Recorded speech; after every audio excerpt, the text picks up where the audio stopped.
nyanyikan lagu untukmu, pujian bagimu Bapakku. Selamat pagi Bapak Ibu, saudara-saudariku yang terkasih. Hari Minggu ini kita merayakan Hari Raya Trinitas, Allah Tritunggal. Kita rayakan keagungan Allah Tritunggal.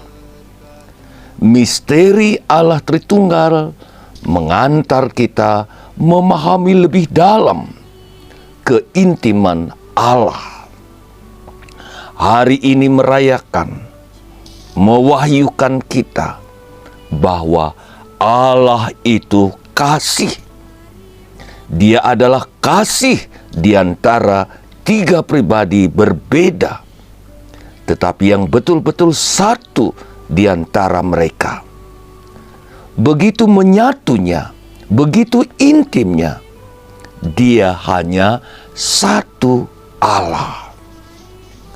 Bagaimana kabar Anda semua? Semoga tetap ada sukacita. Bapak Ibu sehat-sehat dan selalu bergembira dalam Tuhan. Dan saudara-saudariku yang sedang sakit, tetaplah berharap, tetaplah semangat, tetaplah berjuang. Kita selalu berdoa untuk Anda. Nah, Bapak Ibu, saudara-saudariku terkasih, berakhirnya masa Paskah yang ditutup dengan hari raya Pentakosta, kita masuk kembali dalam lingkaran masa biasa. Namun, meski demikian, beberapa minggu ke depan, terutama di hari Minggunya, ada hari raya khusus. Hari Minggu ini kita merayakan Hari Raya Tritunggal Maha Kudus. Nah, Bapak Ibu, saudara-saudariku yang terkasih, kita percaya akan Allah Tritunggal. Kita mengimani. Dan itu juga merupakan pusat iman kita. Namun ada kalanya ketika orang meminta penjelasan tentang Allah Tritunggal, kita mengalami kesulitan untuk menjelaskannya meskipun kita percaya. Namun baiklah, kita mencoba menyimak dari bacaan-bacaan yang akan kita dengarkan. Tetapi kalau kita ingat prolog Injil Yohanes, pada awal mula adalah Sabda. Sang Sabda tinggal di antara kita. Ia sudah ada sebelum dunia diciptakan. Itu dari Yohanes. Kita mencoba menyimak dari Perjanjian Lama, kitab Kejadian, yang menceritakan bagaimana Allah menciptakan. Dia menciptakan dengan kata-kata, dan semua terjadi seperti apa yang dikatakannya. Roh Kudus bagaikan nafas Allah. Roh berkarya, bereaksi melalui sabda. Bukankah dalam Yohanes 10 yang mengatakan Yesus menjadi manusia, putra tunggal, putra pertama yang dikasihi Allah, anak yang bersatu dengan Bapa. Yesus berbicara Roh Kudus yang harus datang, yang akan diutus atas namanya. Yesus menyebutnya sebagai roh kebenaran.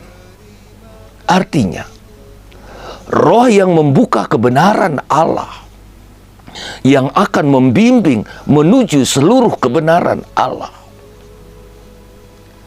Menyebut nama Allah, Yesus, Anak Tunggal, Roh Kudus. Kita dibenarkan melalui iman dalam Yesus. Yang percaya pada Yesus mengenal Yesus sebagai Putra. Pengharapan tidak menipu. Karena kasih Allah yang tinggal dalam diri kita melalui Roh Kudus. Seluruh hidup kita di dunia ini diterangi oleh Allah Roh Kudus. Juga Dia merubah hidup kita, menjadikan lebih lagi. Kita ingat, kita dibaptis dalam nama Allah Tritunggal. Dalam Ekaristi, bukankah kita berdoa kepada Bapa untuk mengutus Roh Kudus agar roti dan anggur yang kita persembahkan menjadi tubuh dan darah Kristus. Bapak, Ibu, saudara-saudariku yang terkasih, apa yang kita dengarkan dalam bacaan pertama, sabda yang diucapkan, artinya ada nafas, ada roh yang akhirnya menjadikan apa yang dikatakan terjadi. Itulah ungkapan yang luar biasa. Tetapi itu mempersiapkan, bacaan pertama mempersiapkan kita untuk memahami tentang Allah Tritunggal. Memang dalam perjanjian baru makin jelas kelihatan dari beberapa kutipan kitab suci seperti Yohanes. Sang Sabda menjadi manusia dan tinggal di antara kita. Dan Dia sudah ada sebelum dunia diciptakan. Dan kita ingat selalu kita dibaptis dalam nama Allah Tritunggal. Dan kita juga diutus. Dan juga kita menghidupi Allah Tritunggal dalam diri kita.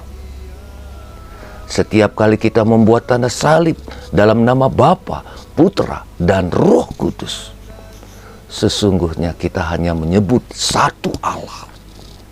Satu Allah yang dibahasakan dengan Allah Tritunggal.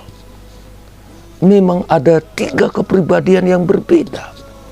Tetapi karena begitu menyatunya dalam kasih, dalam karya, dalam perutusan, bukan lagi 3, melainkan sungguh-sungguh menyatu. Kesatuan kasih, kesatuan karya, kesatuan perutusan. Nah, Bapak Ibu, saudara-saudariku yang terkasih, semoga permenungan kita, penghayatan kita akan Allah Tritunggal yang sesungguhnya tinggal di dalam diri kita dengan cara yang berbeda, tetapi menyatakan satu kesatuan. Yesus tinggal dalam diri kita. Dia hadir dalam diri kita melalui Roh-Nya. Dia mengutus kita. Dia meminta untuk membaptis dalam nama Bapa, Putra, dan Roh Kudus. Dan Bapa yang menyatukan. Bapa juga yang hidup dalam diri kita. Dengan semangat Allah Tritunggal, kita menghayati iman kita. kita menjalankan perutusan kita, kita menghidupi dalam hidup kita kehadiran Allah Bapa, Putra, dan Roh Kudus yang membuat kita sungguh-sungguh boleh mengalami, boleh menghayati kehadiran Allah yang hidup. Karena itu Bapak Ibu, saudara-saudariku yang terkasih, memang kita mengalami kesulitan untuk menjelaskan bagaimana 3-1-1-3. Tetapi kita percaya Allah hidup dalam diri kita. Dia berkarya dalam diri kita. Dia mengutus kita. Dan perutusan inilah yang kita wartakan melalui hidup kita, melalui pewartaan kita, melalui penghayatan kita. Orang yang tidak beriman akan sangat sulit menangkapnya, sulit menerimanya, bahkan mengejek. Tetapi orang yang beriman digerakkan oleh Allah, dimampukan oleh Allah untuk menghayati, untuk mengenal, dan untuk mengimaninya. Semoga kita yang telah mengimani Allah Tritunggal, semakin kita berani, semakin hidup kita digerakkan, semakin kita berani merubah hidup kita yang kurang baik menjadi lebih baik, bahkan menjadi sempurna. Renungkan, baca, hayati. Semoga kita semakin bertumbuh dalam iman kita.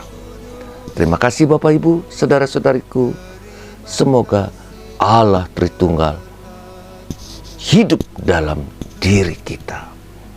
Kami mempunyai ungkapan Vivat Deus unus et trinus in cordibus nostri. Semoga Allah Tritunggal hidup dalam diri kita. Amin Bapak Ibu.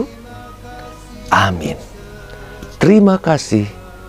Saya Romo Agus Inyoman Murtike SPD, Batu Malang.